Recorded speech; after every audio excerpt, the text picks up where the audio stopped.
Hi, and welcome to the what I believe to be the 11th Leader Post rider-rumblings video podcast. I think it's number 11.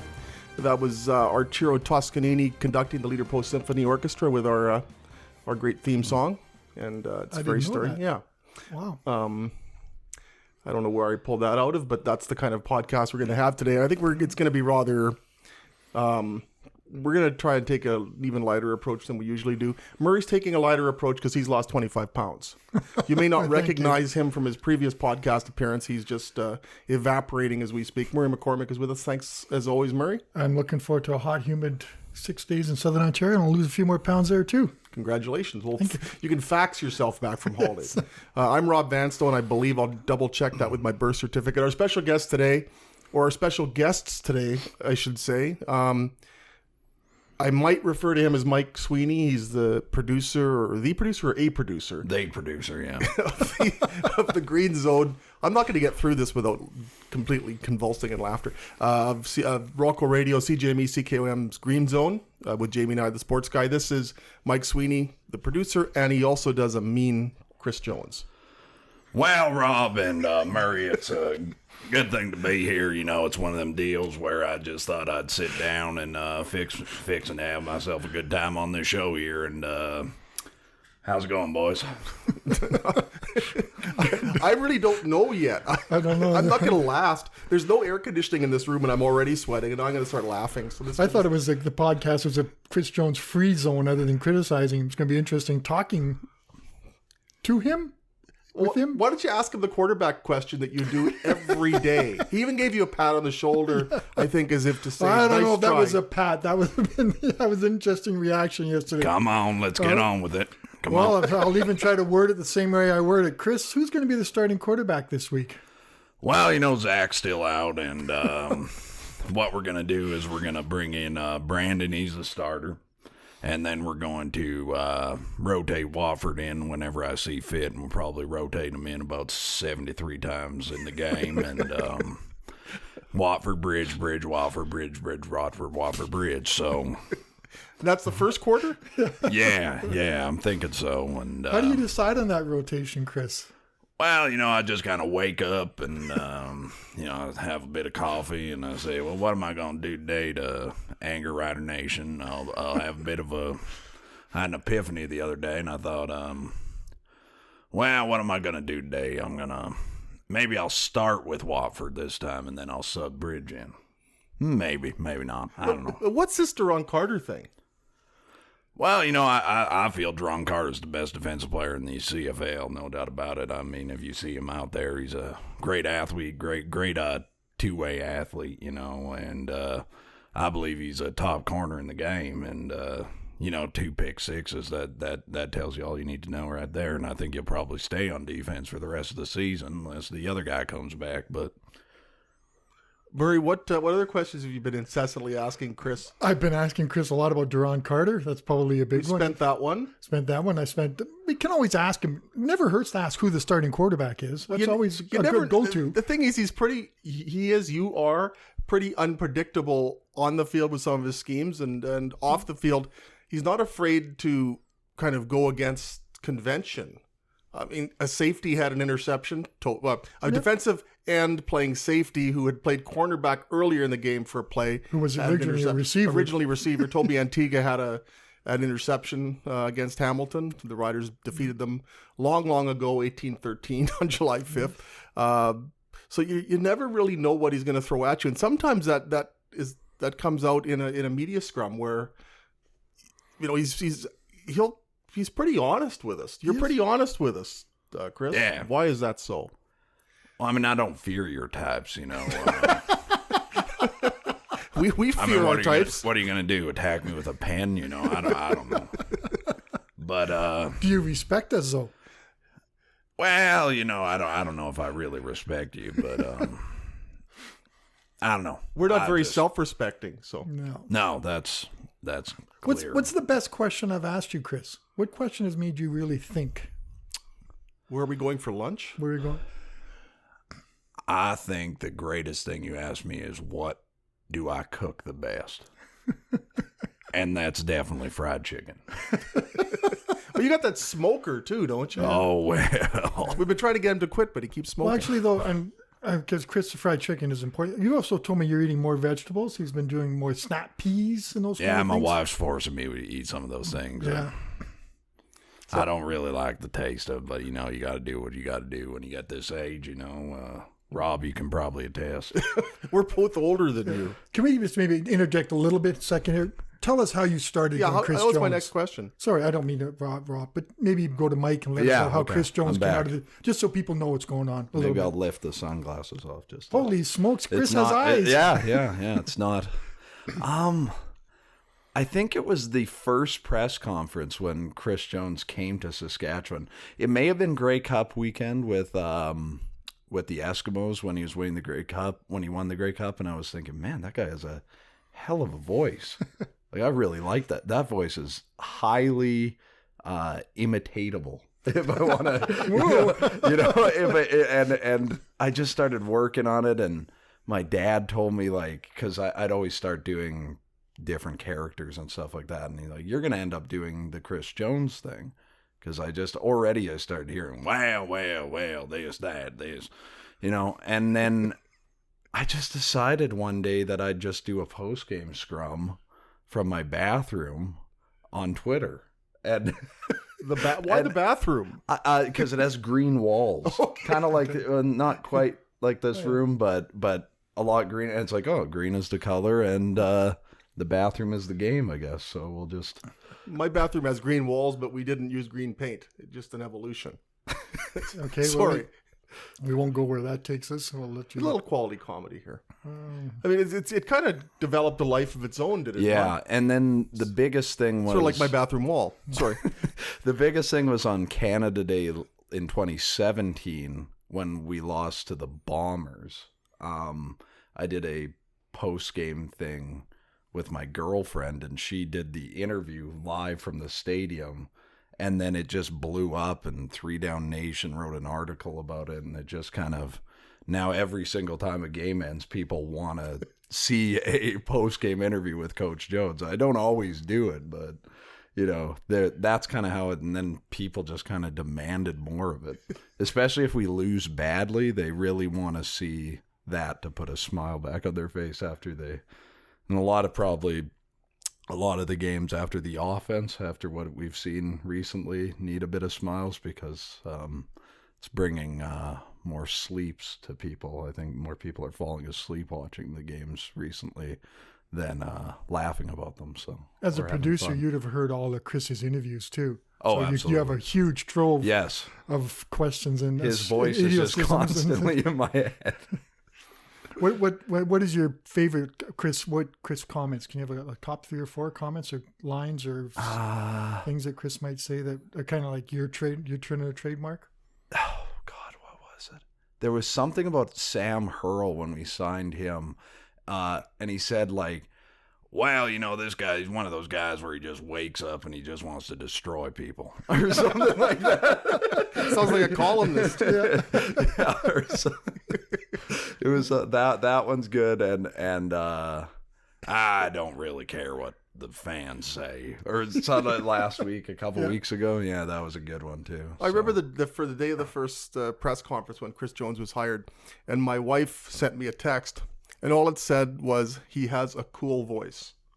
And I mean, it really is an interesting cadence and an interesting voice to listen to. I mean, it's it just sounds like a football coach should sound, exactly. Yes. And he's got the roll down pad. He's got the entirely black ensemble. Sunglasses indoors. Yeah. Doesn't matter if it's in BC Place with the roof covered. He's still going to wear the sunglasses. So. Have you had the chance to meet Chris Jones? No, I would love to. Like, I really like Chris Jones. People think I do this to make fun of him and it's not about that at all. Like, I really like him as a football coach and as a character. And I would love to, maybe you can see where these impressions that his team's doing about him comes from. Yeah, because Sam McGuavin is one of the. Is he a Chris Jones impersonator or a Mike Sweeney impersonator?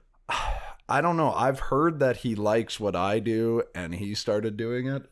But I mean, I'm sure over the years he's realized, you know, this is his third year with the team, that he's realized how good that voice is. And the way he, hey, Sammy does this, Sammy does that, good linebacker, you know, Texas Tech. I mean, you have to be born with it too. Like, you have the natural pipes. Like Murray and I have voices that can only be heard by schnauzers some days. Exactly. We hit octaves that I don't think Beverly Sills ever got to. So you're too young to remember Beverly Sills. Me too.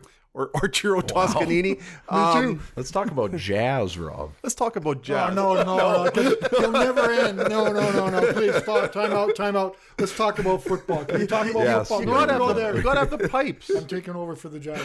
Greg Pipes, formerly of the Edmonton Eskimos. Murray, it's your show. Yeah. My Go. show. I'm just going to gonna talk listen. a little about. I'm going to go turn to Chris Jones. Put the sunglasses back on. Yep. Chris, it's a bye week. You're heading into Hamilton, a notorious hot, steamy, tough place to play. What are you going to do to get the guys ready to go for this game, which turned out to be a pretty key game in the overall early part of the season? Well, you know, I'm going to get the guys to have a nice morning jog, sweat it all out, you know, sweat any negativity out of them. You know, it's been a long bye week, and, you know, I'm going to ask Johnny Manziel if he wants to come jog with us, too, because I'm kind of interested in seeing what he can do. But Jeremiah Mazzoli, he's playing a hell of a game right now. Going for, I think it's a record for 300-yard game. I think he's got the record. He's tied Sam Echeverry and Kent Austin. He's going for the record. And he had the record in a pretty mediocre performance against the Riders, I think, without scoring a touchdown. That was something. You know, Hamilton comes in. The Riders have just lost to Montreal. Hamilton comes in here riding high with Jeremiah Mazzoli playing the way he had and that offense playing the way he had. And it was an interesting chess match between June Jones and Chris Jones as far as who would come out on top. And Chris, congratulations. You've got part one of the Jones versus Jones battle here. Well, you know, it's soon to be part two, and we're going to pick up a victory in Hamilton. I don't think there's any doubt about that. We have a team ready to go. We're going to rotate the QBs, rotate it more times than a lazy Susan, and we're going to get it done. I don't even know how to top that. We should just sign off. I like the lazy Susan joke. I can only one I can top it. So who starts again? Brandon Bridge? Or? It doesn't really matter, does it? I think to. Brandon's starting. I think that's what I've put down for right now, but we'll see. I'll keep you guys guessing. Yeah, that's been the way it's been since the start of the year. I mean, they're 4 games into the season, and they've already given significant playing time to 3 quarterbacks. That's, I guess, the closest parallel you can draw, and maybe it's a good omen for the Rough Riders, is 2008, and they got to week 2, and they'd already played Stephen Giles, Darian Durant, and Marcus Crandall.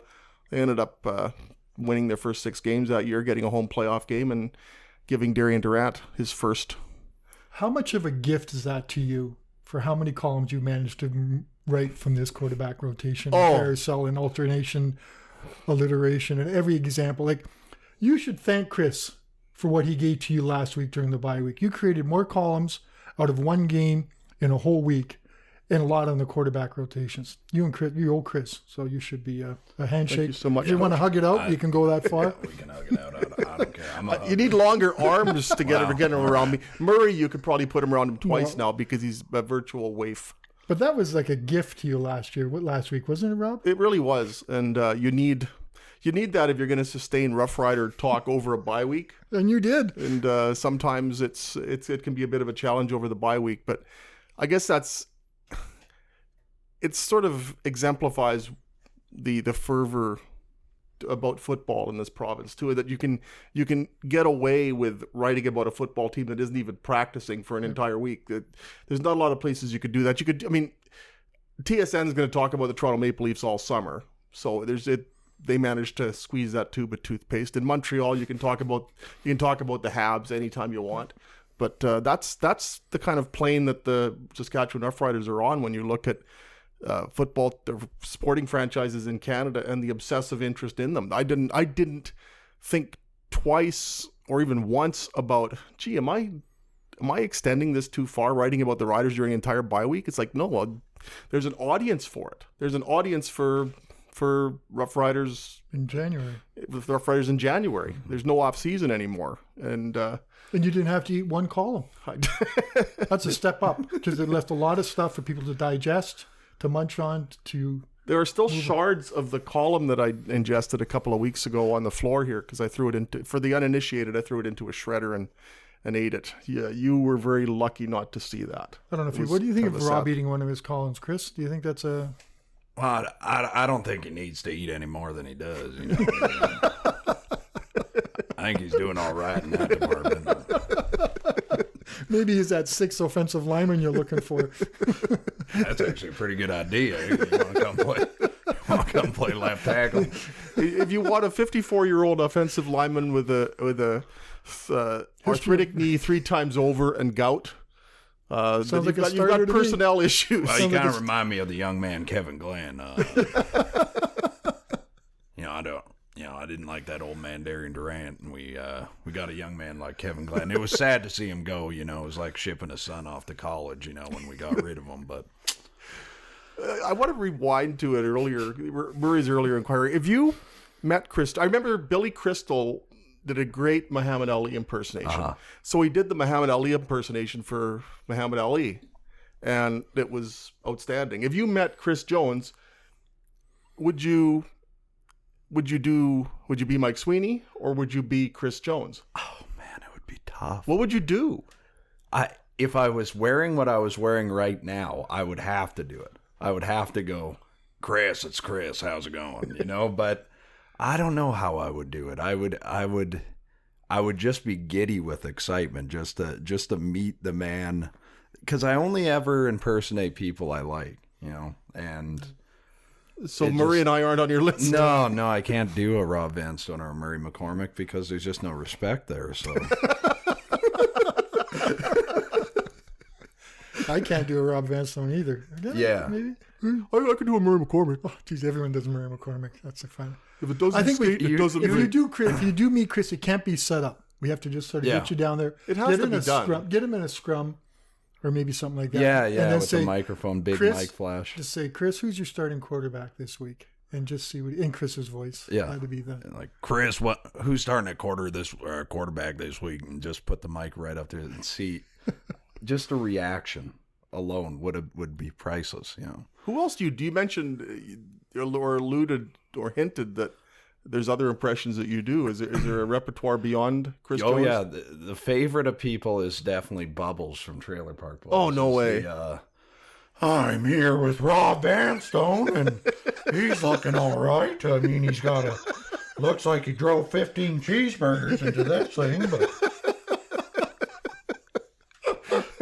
who's got your belly?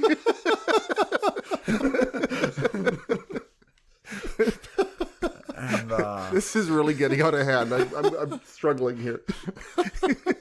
Anything else? Well, that's outstanding. Yeah, maybe we can ask Bubbles, what do you think of the Riders are going to do in the second half of the season? The Riders are in tough. I'll tell you, if they don't get Zach Caleros back, it's going to be a dirty season, boys. Just a dirty season. We're going to be back to the 2015 days. Where's your cat? I left Nar down in the basement. Or he's in my shed right now. Yeah. I took my wife to the Trailer Park Boys movie. It almost ended the marriage. Oh yeah. I'm sitting there and I'm a mess, pretty much like I am right now. And she sat there thinking, why did I say yes to him? Why did I say yes to going to the movie, marrying him, dating him? It was almost destroyed everything. That's amazing. Why don't people understand how brilliant that show is? I don't know. Like, to me, it's far and away the greatest Canadian show ever made, especially the first 7 seasons. On TV. Letterkenny's pretty darn good. Letterkenny's very good, too. It's kind of the... Big Texas sides. Yes to that one. Yeah. It's kind of the successor, in a way, to that show. Even though it's still going on Netflix, I don't think... without the direction of Mike Clattenburg, it's quite as good as it used to be. Yeah. Because I think there's too much Bubbles now. Like, it was better when he was the Fonz or the type of character that everyone imitated, but he only showed up in about 6-7 minutes. He shouldn't be. The show should be about, kind of Julian the everyman and Ricky the dumb guy. Bubbles being interjected a bit too much, even though he's hilarious. Yeah. He's a bit much. I remember after... Sorry, Mike. Yeah. Chris. After the 2007 Grey Cup, I'm leaving the press box to get the elevator to go downstairs to do interviews. And there were a bunch of suites by the press box. And as I'm leaving the press box, somebody else comes out of one of the private boxes. And I realize that it's Julian? John Paul Tremblay. And the guy who always holds the drink. Yeah, Julian. Yeah. And I didn't know what to do. It's like, I really got to get downstairs. I've got 7 stories to write in 140 minutes, but I want to meet Julian. Just fill up his rum and coke glass, I'm sure. There was a great scene where he gets in a car accident, rolls the car about 7 times, and he's still got the glass. Oh, of course, yeah. That was in the... Yeah, I remember that one. Maybe I want to... Do we want to talk a little football? Let's talk some football. I had the 2007 Grey Cup reference. I know. I hate to take us back to the reality and the purpose of this podcast. Rob, what do you think the Riders are going to do this 3-week stretch? This is a real toughie for them, especially without a number 1 quarterback, especially without Duron Carter playing receiver, as I've belabored throughout the bye week. That was another gift to you during the bye week. That was a gift. They really need Zach Caleros to get back very soon. And even if he does, can they protect him? And who does he have to throw to? This could be a very rough stretch for the Rough Riders. Remember 53-10? I think it was in Hamilton. Was that recently? One game they lost in Hamilton. They're on a bit of a roll. Oh, there was a 62. They got 62 or 61. Yeah. Hamilton's not a good place for them to go. No. It's not a great place. I agree. This is a key stretch. If they can come out of this, maybe with win 2 of 3, and there's talk about, they can be talking about playoff games and the home playoff game. If they don't, it's going to be talks of, what do you do in the off season, Chris, if it starts in September? Because it could be that bad that there will be talks about. I know, Chris, if you hear rumors and the discussions when the Riders lose, they want you out. They say you do too much. They say we wear too many hats. One, as I count. Well, I just can't win. We're 1 play away from the Grey Cup last year, and Ricky Ray did what Ricky Ray does. But I believe that if they keep me around, I am going to deliver a winning program. The proof is in the pudding, and if they want to go another direction, that's fine, but I believe we're on the cusp. We just need our guys back. That seems to summarize the theme of the team right now. I'm getting the please end this sign from from our producer, Mark Malnichuk. Just kidding. Murray McCormick, as always, thank you for being with us. I think we've gone a little overtime today. I think we have. I think it's worth it. I think we get the big bucks for overtime anyway, don't we? I hope so. To talk to human resources about that one. Yes, that's true. From Rolco, I'm never even sure how to refer to the station because there's so many different labels you can apply. Rolco Radio, CJME, CKOM, The Green Zone with Jamie and I, the sports guy, except this is Mike Sweeney, who's also Chris Jones. Yeah. That's a lot to put in a business card. That is card. a lot. I don't know what that business card would be about that big. Like a scroll, maybe. But, hey, I hope the Riders can do it this week. It's going to be, as you said, tough, and then they go and they face all those Western teams, and if they don't get a few wins soon, then they're going to be in tough.